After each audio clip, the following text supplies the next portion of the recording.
Guys आपने कई सारे सीएमएस के बारे में सुना होगा जिसको कंटेंट मैनेजमेंट सिस्टम बोलते हैं। आइडिया बेसिकली ये होता है कि आपके कंटेंट को मैनेज करते हैं। हेडलेस सीएमएस आप लोगों को हेल्प करता है अपनी ऐप को बैकएंड से कनेक्ट करने में। बैकएंड ऑलरेडी रेडी होता है। ये हेडलेस सीएमएस बेसिकली आपको एपीआईज एक्सपोज करके देता है, या फिर कभी कभी ये एक एनपीएम पैकेज आपको एक्सपोज करके देता है, या फिर अगर आप लोग कॉटलिन में एप्स वगैरह बना रहे हो तो आपके पास कॉटलिन के रैपर्स, आपके पास जावा के रैपर्स और भी बहुत सारी चीजें होती हैं, और आप लोग सिर्फ फ्रंट एंड पर फोकस करके, यूजर एक्सपीरियंस पे फोकस करके बैकएंड से अपना ध्यान हटाकर अपनी ऐप को डेवलप कर सकते हो। आज के इस वीडियो में मैं आप लोगों को इसी तरह के एक हेडलेस सीएमएस से मिलवाऊंगा। उसका नाम है one entry CMS. One entry basically एक हेडलेस सीएमएस है, एक कमाल का नया सीएमएस है जिसको हम लोग यहाँ पर यूज करेंगे एब्सोल्युटली फ्री ऑफ कॉस्ट। आप लोग इसको यूज कर सकते हो। देखते हैं क्या ये किस तरह से आप लोगों की हेल्प कर सकता है। चलते हैं कंप्यूटर स्क्रीन में, let's get started. So guys मैं आ चुका हूं अपनी कंप्यूटर स्क्रीन में, और यहाँ पर मैं आप लोगों को सबसे पहले लेकर जाना चाहूंगा वन एंट्री हेडलेस सीएमएस की वेबसाइट पर। डिस्क्रिप्शन में दिए हुए लिंक पर आप लोग आओगे तो आप लोग यहाँ पर आ जाओगे, और आपको सिंपली क्या करना है कि साइन अप करना है। साइन अप पर आप लोग क्लिक करो और आप लोग इसको साइन अप कर पाओगे वन एंट्री पे। तो साइन अप पर क्लिक करने के बाद आप लोग यहाँ पर अपना नाम डालना, आप लोग अपना ईमेल डालना, और आप लोग अपना फ़ोन नंबर डाल देना। और मैंने अपना फ़ोन नंबर भी यहाँ पर डाल दिया है, और मैं एग्री कर रहा हूँ with public offer privacy policy, और मैं इसके बाद गेट द कोड पर क्लिक करूँगा। और जैसे ही मैं गेट द कोड पर क्लिक करूँगा तो मेरे पास यहाँ पर कोड तो नहीं आया, लेकिन मेरे पास एक कॉल आया है। तो मैं इस कॉल में देखता हूँ क्या है। तो मेरा वैलिडेशन कोड मुझे यहाँ पर मिल गया है और मैंने इसको डाल दिया है। मैं रजिस्टर कर लूँगा, ठीक है। तो मैंने यहाँ पर रजिस्टर कर दिया है, और इसके बाद यहाँ पर मुझे कूपन कोड मिला है कि भाई आपको 100% डिस्काउंट मिल रहा है स्टडी प्लान पे। तो इसको मैं कॉपी कर लूँगा। मैं इसके आपको प्लान्स और दिखा दूंगा।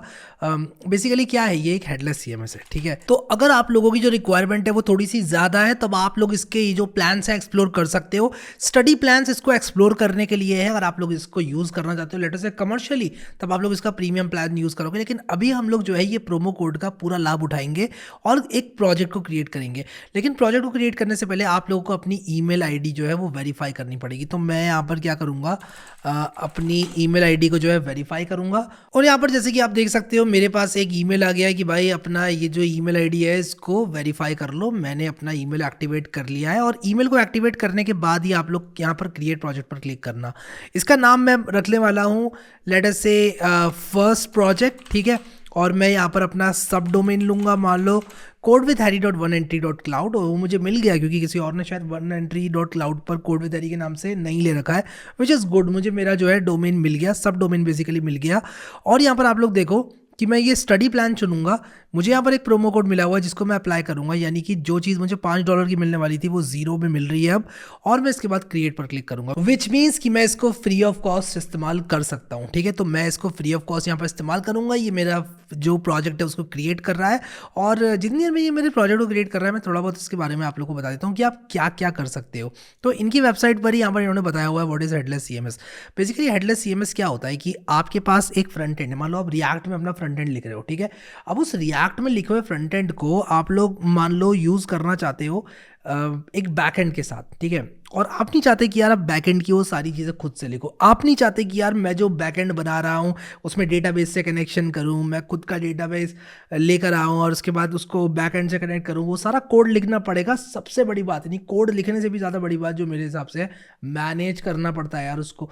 उस सबको कौन मैनेज करेगा। तो अगर आप लोग उस हेडेक से बचना चाहते हैं तो आप बेसिकली बैकएंड हेडलेस सीएमएस को पकड़ा देते हो। आप कहते हो भाई डेटा भी तुम स्टोर करो, सब कुछ तुम रखो, हम यहाँ पर क्या करेंगे सिर्फ फ्रंट एंड बनाएंगे और तुमसे कनेक्ट करेंगे। हमारा सारा जो कंटेंट मैनेजमेंट का काम है वो आप करोगे, डेटा आपका, बैंडविड्थ आपकी, सब कुछ आपका, ठीक है।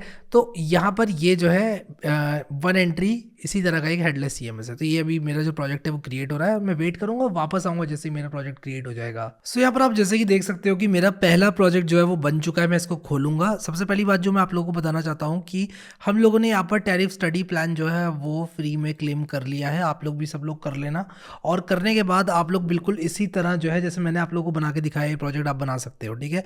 ये यहाँ पर 730 MB रैम है। सब कुछ दिखाया जा रहा है कि क्या क्या आपको मिला हुआ है।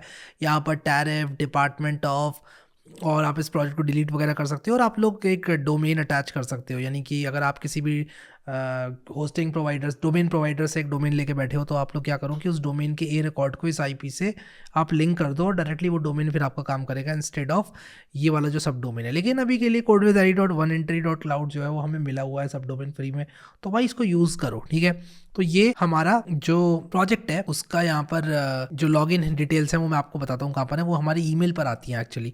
तो अगर आप लोग अपना ईमेल खोलकर देखोगे, जो कि मैंने अभी भी बंद कर दिया, तो आप लोगों को यहाँ पर जो लॉगिन डिटेल्स हैं वो मिल जाएंगी। तो मैं क्या करूँगा कि जो लॉगिन डिटेल्स है मेरी जो यहाँ पर मुझे डालनी है वो मैं लेकर यहाँ पर डालता हूँ और एंटर करता हूँ, और आप लोग भी अपने ईमेल को चेक करना, वहाँ पर आपको इसकी लॉगिन डिटेल्स मिलेंगी। जब आपको प्रोजेक्ट बन जाता है तब आपको मिलती हैं। तो ये यहाँ पर मुझसे कह रहा है कि भाई एडमिन आपकी जो है यूज़र आईडी और आपका ये पासवर्ड है, जिसको मैं बाद में चेंज कर दूंगा, तो आप लोग इससे लॉगिन मत ही करना, नहीं होगा लॉगिन।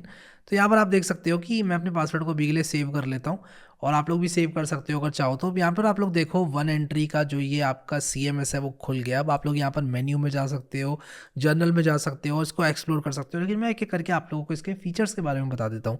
सबसे पहली चीज़ जो मैं आपको बताना चाहता हूँ वो है कि आप लोग पेजेस किस तरह से बनाओगे। आप जाओ यहाँ कंटेंट मैनेजमेंट में, आप यहाँ पर क्रिएट अ पेज में जाओ, और किस तरह का पेज आप बनाना चाहते हो ये आप यहाँ पर स्पेसिफाई कर दो। मैं यहाँ पर एक यूजुअल पेज बनाना चाहता हूँ। पेज का टाइटल मैं दूंगा होम पेज, ये मेरा होम पेज है, और मैं इसका जो पेज का URL है वो देने वाला हूँ मैं होम, ठीक है। फिर इसके बाद नेम ऑफ द मेन्यू पे मैं होम डाल देता हूँ, और यहाँ पर जो भी कंटेंट आप डालना चाहते हो इसमें वो आप यहाँ पर डाल सकते हो, ठीक है।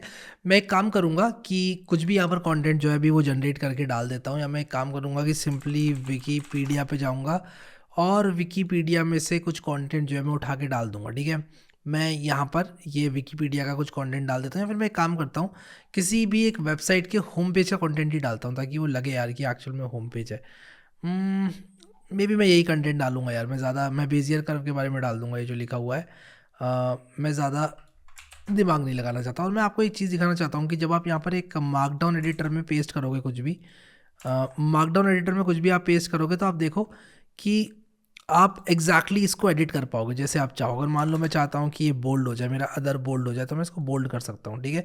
और ये बोल्ड हो गया, ठीक है, अदर वाला जो पार्ट है वो बोल्ड हो गया, और ये बोल्ड होकर सेव हो जाएगा, ठीक है। तो ये सेव भी ऑटोमेटिकली करता रहता है, ऑटो सेव ये करता रहता है, ठीक है। तो यहाँ पर मैंने एक पेज बना लिया है। आप इस तरह के और भी बहुत सारे पेजेस बना सकते हैं। मैंने अभी एक पेज बनाया है, आप और भी पेज बना सकते हैं। जैसे कि मैं अगर दोबारा से आ जाऊँ यहाँ पर कंटेंट मैनेजमेंट में, तो मैं दोबारा से और कुछ पेजेस बना सकता हूँ। मैं एक दो पेजेस और बना के आप लोगों को दिखाता हूँ। मैं क्रिएट अ पेज में जाऊँगा, मान लो मैं यहाँ पर मैं इसको करता हूँ फॉर यूजुअल पेज। अभी के लिए आप ऐसा समझो कि हम यूजुअल पेजेस ही बनाएंगे, और यहाँ पर अबाउट आ जाएगा, नेम ऑफ द मेन्यू में भी मैं अबाउट कर दूंगा, ठीक है। और मान लो कंटेंट में इस बार मैं डालना चाहता हूँ लेट अस से विकीपीडिया फाउंडर ऑफ विकीपीडिया, ठीक है। मैं ये डाल देता हूँ कंटेंट उठा के, ये वाला, ठीक है। तो मैं यहाँ पर पेस्ट करूँगा इसको। अभी कह रहा है कि भाई और code is similar to HTML, क्या आप एज HTML इसको रखना चाहते हो, या फिर एज टेक्स्ट इंसर्ट करना चाहते हो, या सिर्फ टेक्स्ट इंसर्ट करना चाहते हो, तो आप चाहते क्या, भी बता दो इसको। तो मैं यहाँ पर कीप पर क्लिक करूँगा, और ये एज इट इज़ मेरा कंटेंट आ गया, ठीक है। ये करने के साथ साथ मैं यहाँ पर इमेजेस को भी कॉपी पेस्ट कर सकता हूँ। मैं आपको दिखाता हूँ, मैंने कॉपी इमेज किया, ठीक है। और मैं यहाँ पर क्या कर सकता हूँ कि इमेज को पेस्ट कर सकता हूँ। तो लेटर से मैं यहाँ पर इसको कीप करूँगा अगर, तो ये इमेज जो है मेरा आ गया, ठीक है। तो ये ना अपलोडेड इमेजेस को ऑप्टिमाइज़ करता है अपने हिसाब से, और मैं यहाँ पर बाहर कहीं भी क्लिक करूँगा तो ये सेव कर देगा इस कंटेंट को। और ये करने के बाद मैं कंटेंट मैनेजमेंट में आऊँगा, तो देखो एक होम पेज आ गया, एक अबाउट पेज आ गया। आप जितने मन चाहे पेजेस बना सकते हैं। अब एक फीचर और होता है इसमें, मान लो आप अपनी वेबसाइट के फाउंडर के लिए एक पेज बनाना चाहते हो, और आप चाहते हो कि वो अबाउट के अंदर आए।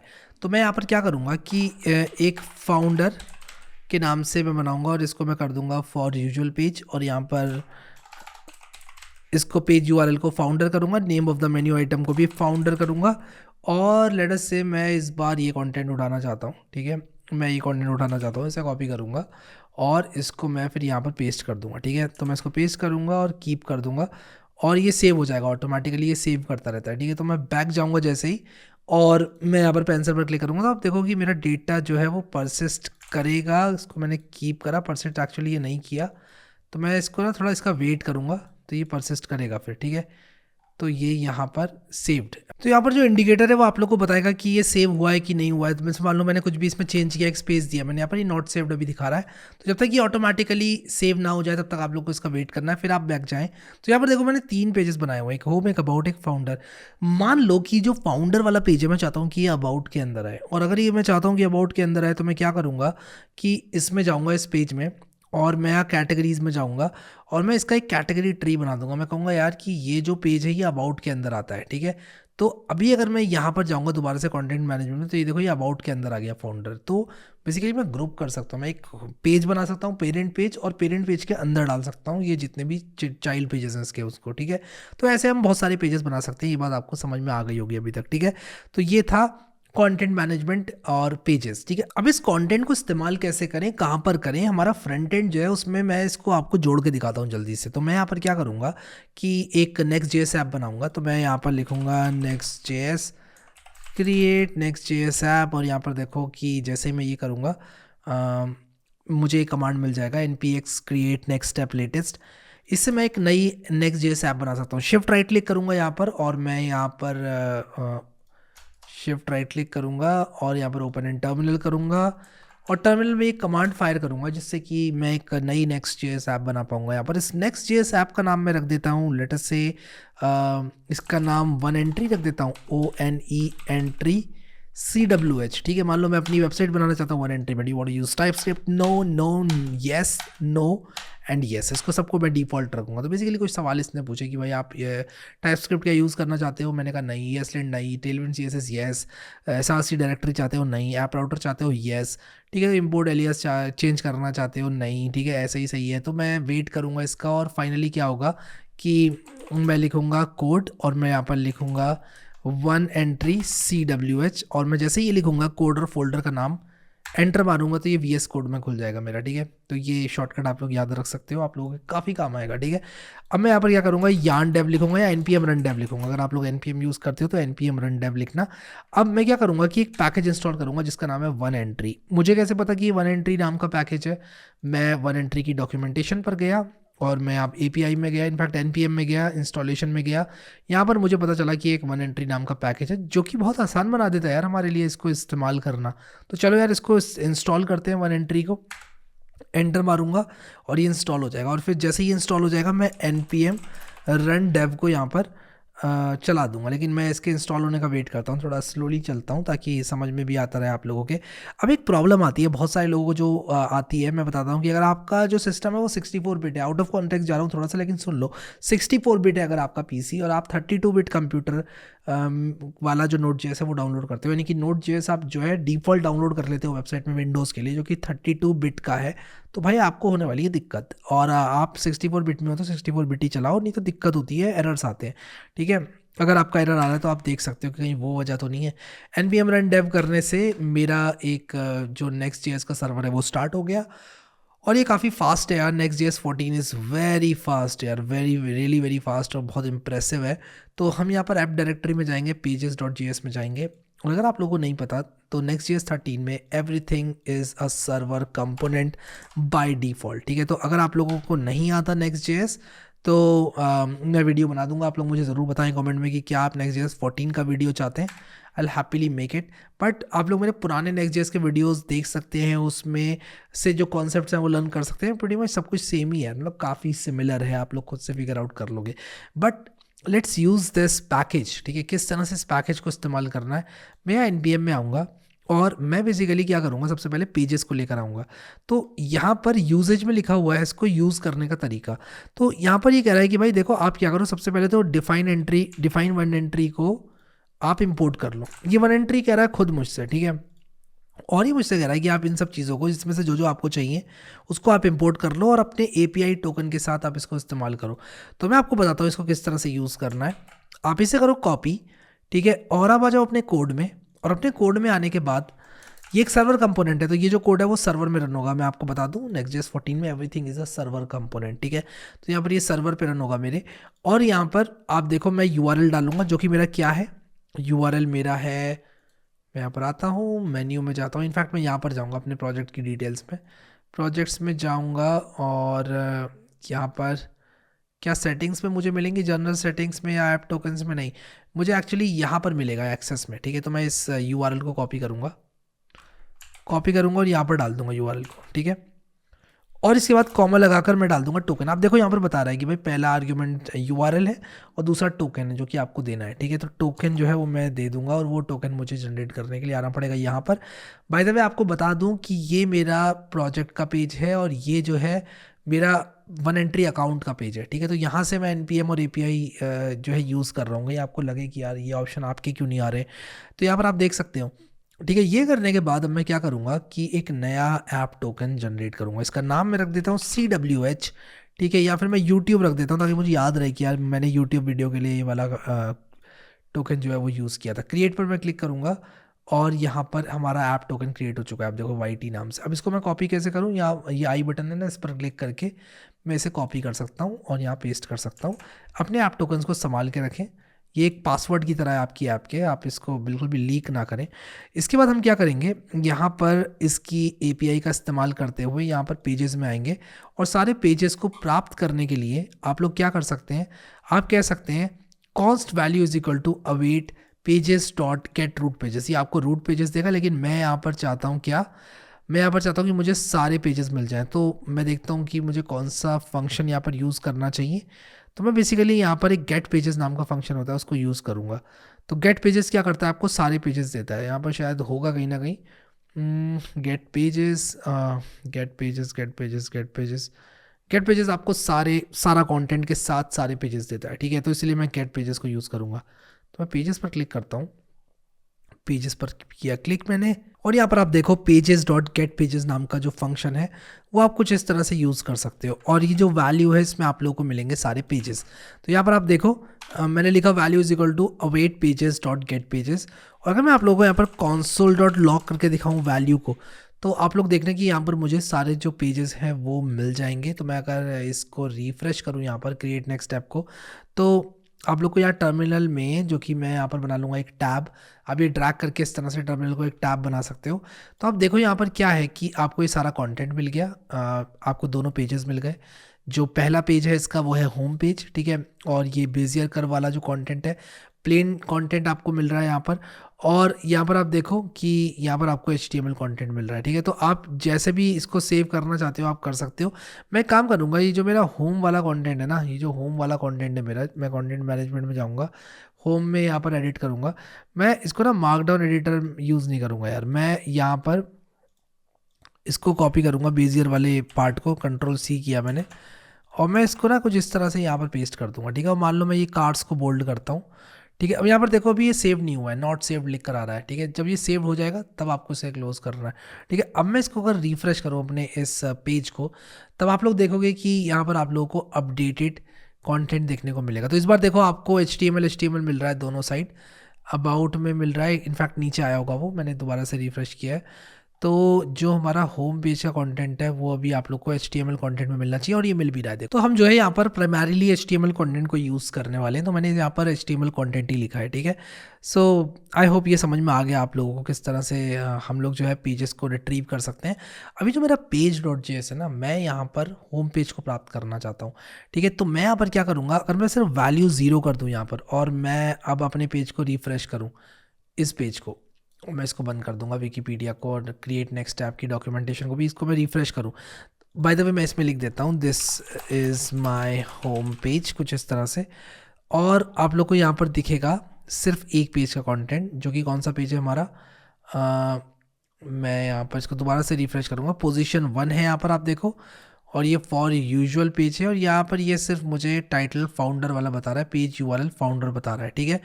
और ये ID 3 बता रहा है। Let me do one thing, मैं इसको ज़रा कैंसिल करके दोबारा से रन करता हूँ, मैं देखता हूँ कि क्या यही केस है। मैं इसको रीलोड करूँ अगर, तो क्या प्रिंट हो रहा है मैं देखना चाहता हूँ। तो यहाँ पर क्या है ना कि जो पेज है विद ID 3 जो है मुझे देखने को मिल रहा है। तो मैं क्या करूँगा, मैं कहूँगा कि भाई मुझे पेज URL फाउंडर वाला ही चाहिए, ठीक है।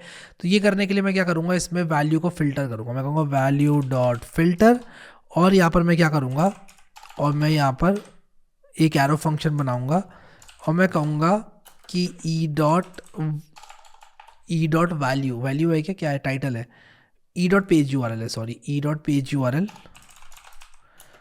इक्वल टू यहाँ पर अगर होम है तब मुझे ये दे दो, ठीक है।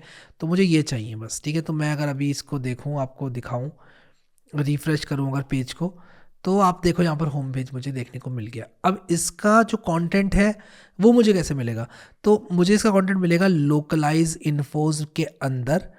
टाइटल में मुझे टाइटल मिल जाएगा, लोकलाइज्ड इन्फो के अंदर HTML कंटेंट में मुझे इसका HTML कंटेंट मिल जाएगा। ठीक है, तो मैं इसे कॉपी करता हूँ, मैं कहूँगा कि लोकलाइज्ड इन्फो, मैं यहाँ पर एक काम करता हूँ कि मैं कहूँगा जो मेरा ये है वैल्यू है, ठीक है, मैं एक काम करूँगा यहाँ पर इसे करूँगा कॉपी, और मैं कहूँगा ये डॉट लोकलाइज्ड इन्फोज, और लोकलाइज्ड इन्फोज के अंदर हमको जाना है HTML कंटेंट में। यहाँ पर लिखूँगा डॉट HTML कंटेंट। ठीक है, तो मैं ये करूँ अगर, तब यहाँ पर एक सिंटैक्स एरर आ गया, देखता हूँ क्या दिक्कत है। ये कह रहा है भाई आपने अनएक्सपेक्टेड डॉट, ओके, कह रहा है unexpected token dot expected this, okay, let me see what's wrong. Okay, तो मैं यहाँ पर ये हटाऊंगा क्योंकि ऑलरेडी जावास्क्रिप्ट है। अभी देखता हूँ, अभी यहाँ पर कुछ और आ गया एरर, और यहाँ पर ये कह रहा है कि भाई can not read properties of undefined reading HTML content. ठीक है, तो इसको हम पता है कैसे सॉल्व करते हैं। ये वैल्यू क्या होगी ना, इनिशियली वैल्यू अनडिफाइंड होती है। ठीक है, तो मैं यहाँ पर क्वेश्चन मार्क डॉट लगा दूंगा, यहाँ भी क्वेश्चन मार्क डॉट लगाऊंगा, और यहाँ भी क्वेश्चन मार्क डॉट लगाऊंगा कि यार है तो रिटर्न करो वरना मत करो। ठीक है, तो मैं अगर इसको रीलोड करूँ, मैं देखना चाहता हूँ यार कि क्या अभी भी प्रॉब्लम आ रही है। अभी कुछ भी प्रॉब्लम नहीं आ रही है, एक्चुअली ये नहीं है तो अनडिफाइंड ही ये रिटर्न कर रहा है। तो मैं देखना चाहूँगा यार कि ऐसा क्यों हो रहा है। ठीक है, तो वैल्यू क्वेश्चन मार्क, एक्चुअली क्या है ना कि मुझे एक स्टेट बनानी पड़ेगी, मुझे वैल्यू को एक स्टेट बनाना पड़ेगा अगर मैं वैल्यू को देखना चाहता हूँ तो मैं काम करूँगा, मैं क्लाइंट कंपोनेंट बना लूँगा, और एक क्लाइंट कंपोनेंट में बनाऊँगा कंपोनेंट्स नाम के फोल्डर में। ठीक है, और मैं कहूँगा कि यार इसके अंदर एक डेटा कंपोनेंट बना लो। हाँ, मुझे पता है ये नॉमेनक्लेचर शायद मेरे पास एक्चुअली कोई ऐप नहीं है जो कि मैं अभी बना रहा हूँ। अगर मैं एक ब्लॉग बनाऊँ तो मैं उसके हिसाब से बनाऊँगा, हेडर है, फुटर है क्या नहीं है, बट अभी मैं सिर्फ इसको data.js के नाम से बना रहा हूँ। और मैं यहाँ पर RAFCE लिखूँगा जो कि मुझे एक रिएक्ट एरो फंक्शन कंपोनेंट देगा। मैंने बाय द वे आपको बता दूँ कि इंस्टॉल कर रखी है ES7 वाली एक्सटेंशन। अगर आप लोगों ने ये इंस्टॉल नहीं करी है तो यार कर लेना। ठीक है, ES7 react Redux GraphQL snippets, ठीक है, बहुत काम आती है। तो मैं यहाँ पर क्या करूँगा, बेसिकली लिखूँगा डेटा, और डेटा लिखकर मैं यहाँ पर ये जो वैल्यू वाला कंटेंट है ये पास करा दूँगा डेटा को। ठीक है, तो या फिर मैं सीधा ये सारा का सारा काम जो है डेटा पर ही करूँगा। ठीक है, लेट्स डू वन थिंग कि मैं यहाँ पर इसको कंसोल लॉग जो कर रहा हूँ सर्वर पे, मैं ये डेटा को पास कर देता हूँ। तो ये ना लिखकर मैं इसे Ctrl+X करता हूँ, मैं कहूँगा डेटा। ठीक है, मैंने डेटा लिखा तो देखो ये ऑटोमेटिकली इसने इंपोर्ट कर लिया। डेटा लिखा मैंने यहाँ पर, और मैं यहाँ पर लिखूँगा, और मैं इसको एज अ प्रॉप दे दूँगा वैल्यू। ठीक है, और मैं यहाँ पर क्या कर लिखूँगा, value is equal to value. ठीक है, नाउ लेट मी सी कि क्या सब कुछ ठीक से जा रहा है कि नहीं। अब यहाँ पर वैल्यू इसको नहीं मिला। ठीक है, तो मुझे ना इसको डीस्ट्रक्चर करना पड़ेगा तब मिलेगा वैल्यू। ठीक है, अभी मैं इसको रीलोड करूँगा अगर, तब भी वैल्यू शायद इसको नहीं मिला। ठीक है, तो वैल्यू इसलिए नहीं मिला क्योंकि अगर मैं यहाँ पर लिखूँ वैल्यू डॉट टू स्ट्रिंग, तो क्या मुझे वैल्यू ऑब्जेक्ट मिल रहा है। हाँ, 3 ऑब्जेक्ट्स यहाँ पर मिल रहे हैं। तो मैं यहाँ पर एक चीज़ और करूँगा, यूज़ इफेक्ट को भी इंपोर्ट करूँगा, और मैं इसको एक क्लाइंट कंपोनेंट बना दूँगा। ठीक है, और मैं एक चीज़ और करूँगा कि यहाँ पर यूज़ इफेक्ट लिखूँगा, और यूज़ इफेक्ट स्निपेट का इस्तेमाल करूँगा जो कि मुझे मेरी एक्सटेंशन को इंस्टॉल करने की वजह से मिला है। और यहाँ पर मैं सिंपली क्या करूँगा कि ये जो मेरी वैल्यू है यहाँ पर, मैं इसको ज़रा कंसोल लॉग करूँगा। तो मैंने यहाँ पर बेसिकली जो है काम कर दिया है। ठीक है, मैंने यहाँ पर क्या किया कि क्योंकि फ़िल्टर जो है एक एरे रन करता है, इसलिए मैंने यहाँ पर इसको 0 कर दिया, और यहाँ पर आप देखो मैंने जो है एक क्लाइंट कंपोनेंट यहाँ पर बना दिया है। ठीक है, तो अब मैं यहाँ पर क्या करूँगा, देखूँगा अगर इसको, तो आप देखो यहाँ पर ये एज HTML आ रहा है। मैं एक चीज़ और करूँगा यार कि ना इसके स्टाइल्स में जाकर, जो कि बाय डिफ़ॉल्ट globals.css होता है ना, हाँ, जो कि बाय डिफ़ॉल्ट ब्लैक बैकग्राउंड देता है, मैं उसको ना वाइट बैकग्राउंड कर दूंगा, मुझे थोड़ा कन्वीनियंट लगता है। ठीक है, और मैं एक चीज़ और करूँगा, डेंजरसली सेट इनर HTML जो है रिएक्ट का, वो यूज़ करूँगा। ठीक है, तो यहाँ पर अगर आप लोग देखो तो डेंजरसली सेट इनर HTML कुछ इस तरह से आप लोग जो है इस्तेमाल कर सकते हो। ठीक है, तो यहाँ पर आप देखो कि इस तरह से आप डेंजरसली सेट इन HTML डाल सकते हो। तो अगर मैं यहाँ पर लिखूँ कि डेव, मैं यहाँ पर लिखूँ dangerously set in HTML is equal to, और यहाँ पर मैं लिख दूँ वैल्यू, ठीक है। तो यहाँ पर आप लोगों को जो है वो वैल्यू दिख जाएगी, जैसे कि आप देख सकते हो, ठीक है। ये HTML को बेसिकली पार्स कर रहा है। तो ये मेरा स्लैश पर आ गया। इसी तरह से मैं अपने बाकी पेजेस भी बिल्ड कर सकता हूँ। तो यहाँ पर जो है पेजेस आप लोग वन एंट्री के अंदर बना सकते हो। अब मैं आप लोगों को और फीचर्स बताता हूँ। यहाँ पर Next.js ऐप पे ज़्यादा ना फोकस करते हुए मैं यहाँ पर वन एंट्री के फीचर्स को आपको फोकस करके दिखाऊंगा कि आप लोग यहाँ पर क्या कर सकते हो कि किसी भी एक पेज से रिलेटेड एट्रीब्यूट्स बना सकते हो। तो अगर मैं यहाँ पर एट्रीब्यूट्स में आऊँ और मैं यहाँ पर सेटिंग्स में जाऊँ और एक नया नया एट्रीब्यूट बनाऊँ, ठीक है। तो मान लो मैं एट्रीब्यूट बनाना चाहता हूँ। मान लो इस पेज के अंदर मेरे पास कुछ ऐसी वैल्यूज़ हैं जो कि मैं इस पेज पे यूज़ करना चाहता हूँ। मान लो एक ऐसी वैल्यू है होम पेज टेक्स्ट, ठीक है, और मैं इसका मार्कर भी ये यूज़ करूँगा। और मान लो मैं इसको यूज़ करना चाहता हूँ फॉर पेजेस, तो मैं यहाँ पर फॉर पेजेस कर दूँगा, क्रिएट पर क्लिक करूँगा। मैं वेट कर रहा हूँ इसका ऐड होने का। मैंने यहाँ पर ऐड पर क्लिक किया तो यहाँ पर मुझे मार्कर को थोड़ा छोटा करना पड़ेगा और यहाँ पर दोनों जगह टिक आ गया। तो मैं क्रिएट पर क्लिक करूँगा और मैंने जैसे क्रिएट पर क्लिक करा, आप देखो यहाँ पर ये एट्रीब्यूट जो है बन गया। अब इसके अंदर मैं सेटिंग्स पर क्लिक करके फर्दर बता सकता हूँ कि मुझे इसमें क्या क्या डालना है। मान लो मुझे इसमें डालना है text1, ठीक है, जो कि एक टेक्स्ट होगा। मैंने text1 डाला यहाँ पर और मैं इसका मार्कर डालना चाहता हूँ T1 और मैं इसकी वैल्यू मान लो डालना चाहता हूँ टेक्स्ट विद हेडर, ठीक है। और मैंने यहाँ पर text1 करके इसको क्रिएट कर दिया। अब देखो कि मैं क्या करूँगा कि जब मैं अपने पेजेस में आऊँगा तब मैं इस होम पेज को एसोसिएट कर सकता हूँ इस एट्रीब्यूट से। तो मैं यहाँ पर आऊँगा और मैं कहूँगा भाई जो होम पेज टेक्स्ट वाला एट्रीब्यूट है वो मैं यहाँ पर यूज़ करना चाहता हूँ। तो इसकी जो वैल्यू है, जो इसकी वैल्यू है वो मैं यहाँ पर लिख दूँगा। मान लो लिखूँगा मैं फर्स्ट, ठीक है, और यहाँ पर मैं लिख दूँगा this is the value of first. और मैं यहाँ पर इसको सेव करूँगा। ऑटोमेटिकली ये सेव होगा जैसे मैं बाहर क्लिक करूँगा और यहाँ पर देखो ये डेटा अपडेट हो चुका है, ठीक है। तो मैं आपको एक चीज़ दिखाता हूँ अभी। मैं यहाँ पर कंसोल पे लॉक कर रहा हूँ जो चीज़ें मैं अपडेट कर रहा हूँ, ठीक है। तो जो पेजेस हैं वो मैं यहाँ पर कंसोल पे लॉक कर रहा हूँ, या मे भी नहीं कर रहा हूँ। तो मैं कंसोल पे लॉक करता हूँ सारे पेजेस को। तो मैं एक काम करता हूँ console.log वैल्यू करता हूँ यहाँ पर, और जैसे मैं ये करूँगा तो आप देखो ये सारे पेजेस मुझे यहाँ पर देखने को मिल रहा है।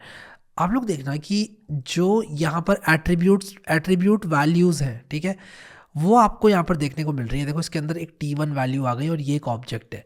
तो अगर आप इसको देखना चाहते हो तो इसको भी आप इंस्पेक्ट कर सकते हो और इसको भी प्राप्त कर सकते हो।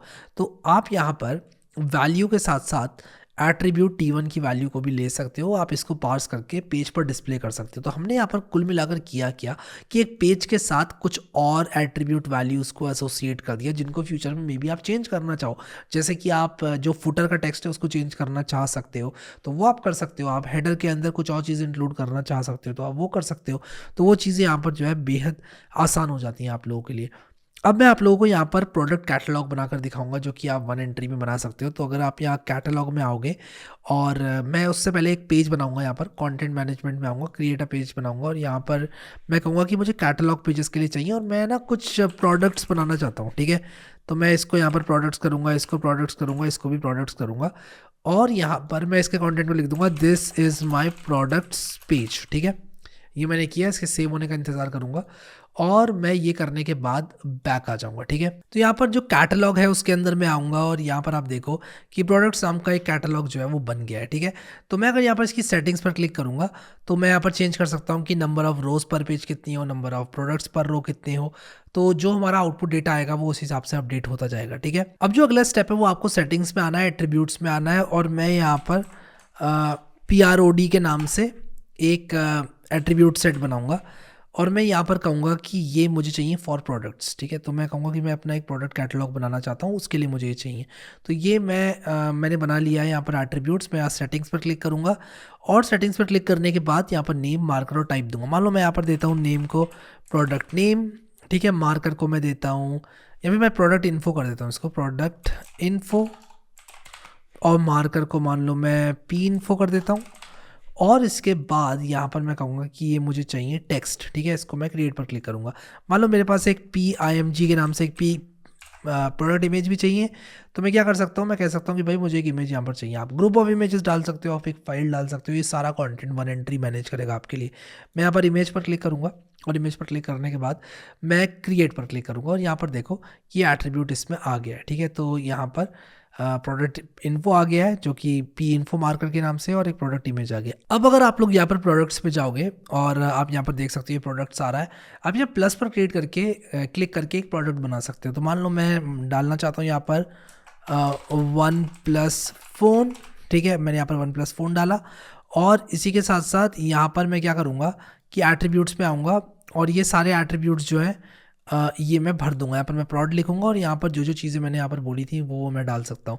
तो मैंने यहाँ पर बोला था कि मैं टेक्स्ट डालना चाहता हूँ, मैं लिखूंगा this is a very nice one plus phone. तो मैंने यहाँ पर अपना प्रोडक्ट कैटलॉग बना दिया। तो यहाँ पर मान लो मैं ये ट्री की जो इमेज है वो अपलोड करना चाहता हूँ, तो मैंने यहाँ पर ट्री की इमेज अपलोड कर दी, आप देख सकते हो।